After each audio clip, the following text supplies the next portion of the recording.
नमस्कार, मैं ज्योति श्रीवास्तव और आप देख रहे हैं सी न्यूज भारत।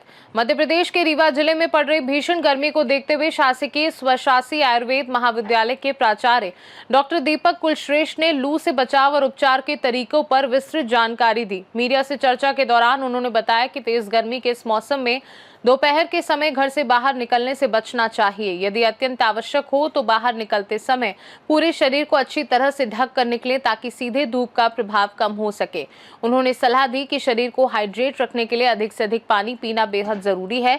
साथ ही दही, मट्ठा और अन्य ठंडे पेय पदार्थों का सेवन करने से भी लू के प्रभाव से बचा जा सकता है। डॉक्टर कुलश्रेष्ठ ने ये भी कहा कि थोड़ी सी सावधानी और सही खान पान अपनाकर भीषण गर्मी के दुष्प्रभावों से काफी हद तक बचाव संभव है। आइए सुनते हैं इस दौरान उन्होंने मीडिया से बातचीत में और क्या कहा।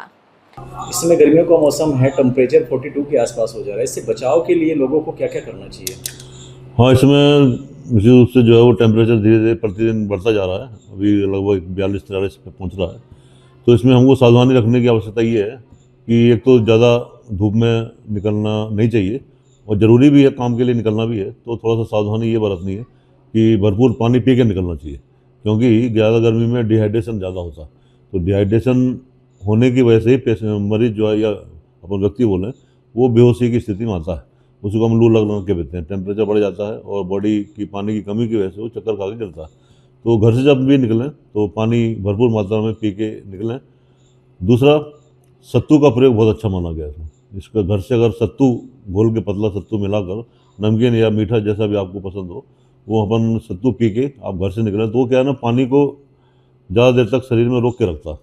सिंपल अपन पानी पियेंगे तो वो जल्दी से जल्दी जो एक्सक्रीट हो जाता है, लेकिन अगर सत्तू अपन पानी घोल के पीते हैं तो वो पानी को बॉडी में ज़्यादा देर तक संभाल के रखता है। तो पानी जल्दी एवोपरेट नहीं होता, जल्दी आगे नहीं बढ़ता।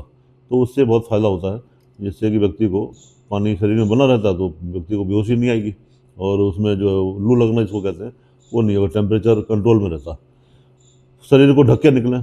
किसी चीज़ में विशेष रूप से ध्यान रखने की चीज़ है कि सिर को भी ढकें और शरीर के अधिकांश पार्ट को जितना वो ढक सकते हैं।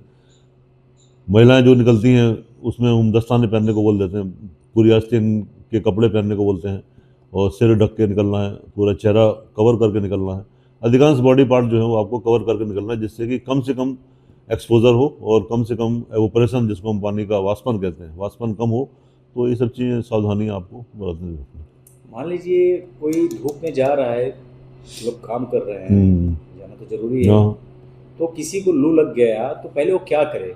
किसी को चक्कर आया, धूप में गिर गया, तो बचाव के लिए क्या करे तत्काल? फिर बचाव नहीं कहेंगे, उसको लू लग चुकी है उस समय हमको क्या करना है, एक तो टेम्परेचर बहुत बड़ा होता है, उसको ठंडे पानी की पट्टियाँ रखते हैं। विशेष रूप से उसको ठंडे पानी से उसके कपड़े ढीले करें, अगर टाइट पहने हुए तो कपड़े ढीले करें। ऑक्सीजन, उसको भरपूर मात्रा में ऑक्सीजन, जिससे कि उसको दिक्कत ना हो। और दूसरा, धूप से तो आप बचाएंगे। धूप में अगर है व्यक्ति तो धूप से उसको छाया में लेके आएंगे, उसके कपड़े ढीले करेंगे, उसको पानी के छींटे मारेंगे, जिससे कि अगर बेहोश हो गया है तो वो होश में आ जाए, और पानी पिलाते हैं। और दूसरा, ठंडे पानी की पट्टियाँ रखनी है आपको। चिल्ड वाटर यदि है तो उससे आपको नहलाना है। यदि आपको पट्टियाँ नहीं रख पाएँ तो आप नहला भी सकते हैं। ठंडे पानी से ऊपर से सिर से लेकर पैर तक उसको पानी बार बार आपको ठंडा पानी डालना है, जिससे कि टेम्परेचर डाउन होगा और व्यक्ति ठीक हो जाता है। तो सब देखा जाता है कि छोटे छोटे बच्चे गर्मी का शिकार होते हैं, उनके बचाव के लिए क्या करें?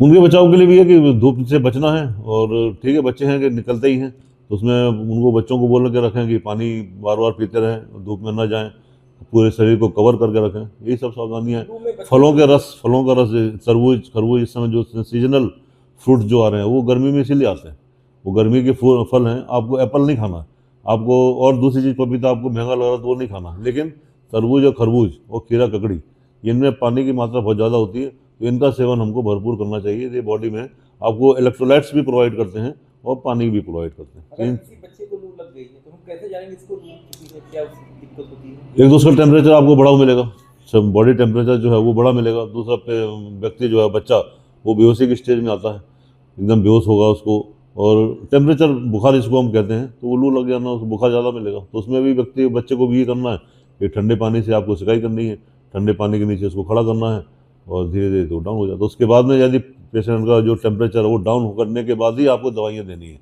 यदि बहुत तेज़ टेम्परेचर है तो कभी भी अचानक उसको दवाइयाँ बुखार की नहीं देना चाहिए। क्योंकि बुखार की दवाई से तुरंत टेम्परेचर डाउन होता है, वो भी और नुकसानदायक है। तो इसमें हमको विशेष ध्यान रखना है, ठंडे पानी की पट्टियों दे देकर टेम्परेचर को धीरे धीरे डाउन करना है। जब एक लिमिट तक हो जाए उसके बाद ही आपको दवाई बुखार की दे सकते हैं, जिससे कि क्या सर, लू टेम्परेचर। लगने से लूज मोशन भी होता है? हाँ, लूज मोशन भी हो सकता है। लूज मोशन भी होता है, जैसे वो पानी निकल रहा है ना, तो उसके कारण से लूज मोशन भी हो रहा है। तो लूज मोशन में भी आपको पानी की मात्रा निकल रही है, और दूसरा जो उसमें इलेक्ट्रोलाइट्स भी निकल रहे हैं। तो उसमें पेशेंट को, बच्चे को जो ऐंठन भी, शरीर में ऐंठन हो सकती है, पेशेंट को बार बार जो झटके ले सकता है। इन सब कारणों से इलेक्ट्रोलाइट्स हमको पानी में, इलेक्ट्रोलाइट्स मतलब है शक्कर या ग्लूकोज और थोड़ा सा नमक, ये और थोड़ा सा नींबू, जिसको हम नींबू पानी के नाम से, शिकंजी के नाम से जानते हैं, उसको आप दे सकते हैं इलेक्ट्रोलाइट्स। या कुछ नहीं है तो आपके पास बना बनाया आजकल तो मार्केट में इलेक्ट्रोल पाउडर उपलब्ध है। वो इलेक्ट्रोल पाउडर का यूज़ भी हमको बार बार करना चाहिए, बस एक बार नहीं, हर आधे घंटे में, पौन घंटे में, जो आपको धीरे धीरे पानी की मात्रा उसको इलेक्ट्रोलाइट्स के रूप में देना चाहिए। रीवा से सी न्यूज संवाददाता अर्जुन तिवारी की रिपोर्ट। खास रिपोर्ट में फिलहाल के लिए इतना ही। देश दुनिया की बाकी खबरों को जानने के लिए आप देखते रहिए सी न्यूज भारत।